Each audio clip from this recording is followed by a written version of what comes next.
The cameras were still flashing when Donald Trump stepped to the podium, grinning beneath the White House seal. He called it the biggest trade deal in American history. Reporters scribbled the number, $550 billion, signed, sealed, celebrated.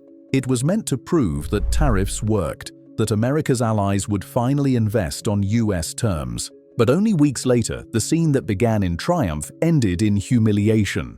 Because Tokyo did the unthinkable, they tore up the deal live on national television. What started as a handshake became a diplomatic earthquake that shook every capital across the Pacific. In July 2025, Trump unveiled the agreement as a $550 billion partnership between the United States and Japan. The framework promised tariff cuts on Japanese exports from 27.5% down to 15%, and directed billions into American shipyards, LNG terminals, and semiconductor plants. According to Bloomberg, the US would pocket 90% of the profits. For a moment, Wall Street applauded. But behind the smiles, negotiators warned it wasn't a treaty at all, just a political understanding that could collapse under scrutiny. Inside Japan, that warning turned into crisis. Then Prime Minister Shigeru Ishiba had signed under months of US tariff threats. By September, as the Financial Times noted, his approval rating sank below 20%, critics calling it economic surrender. Days later, he resigned. Into the chaos stepped Sanae Takaichi, sworn in as Japan's first female prime minister on October 4th. Her message was simple: no agreement that weakens Japan's sovereignty will stand. The declaration froze Washington's optimism. Commerce Secretary Howard Lutnick told reporters, "The United States expects all partners to fulfill their commitments." But Tokyo had already found a loophole. Through the Japan Bank for International Cooperation, it would manage its own investment funds, not hand them directly to US agencies.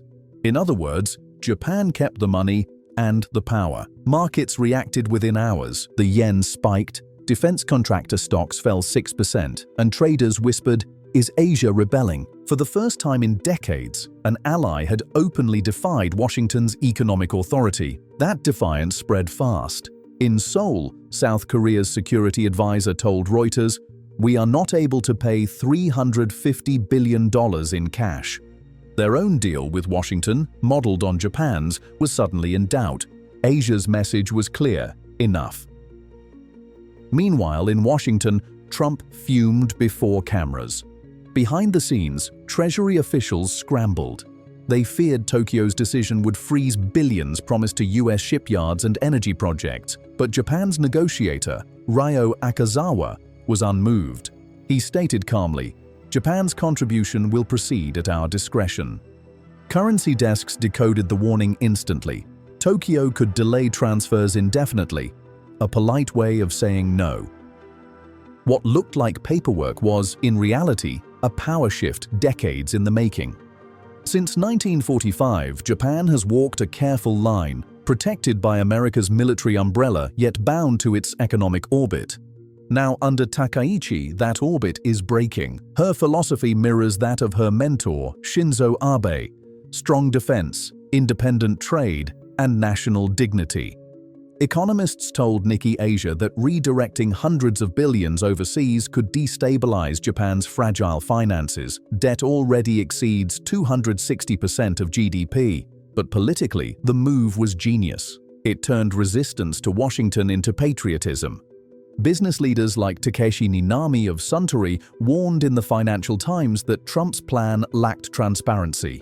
Billions pledged, but no roadmap for oversight. In short, Japan was asked to fund America's comeback without a vote in how that money would be used. Even US analysts questioned the logic.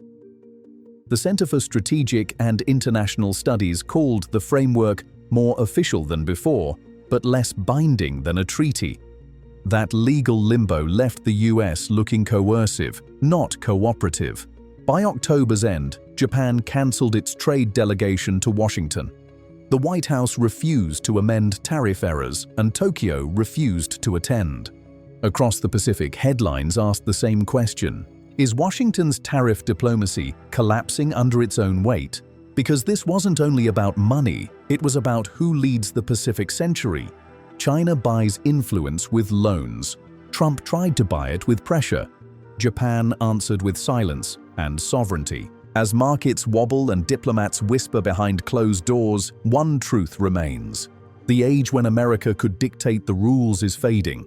The era of independent allies and of Asia's self-defined destiny has begun. Has Japan's quiet defiance marked the dawn of a new Asian century? If you found this analysis insightful, make sure to like, subscribe, and share this report. Join us next time as we uncover how shifting alliances are redrawing the global map of power and trade.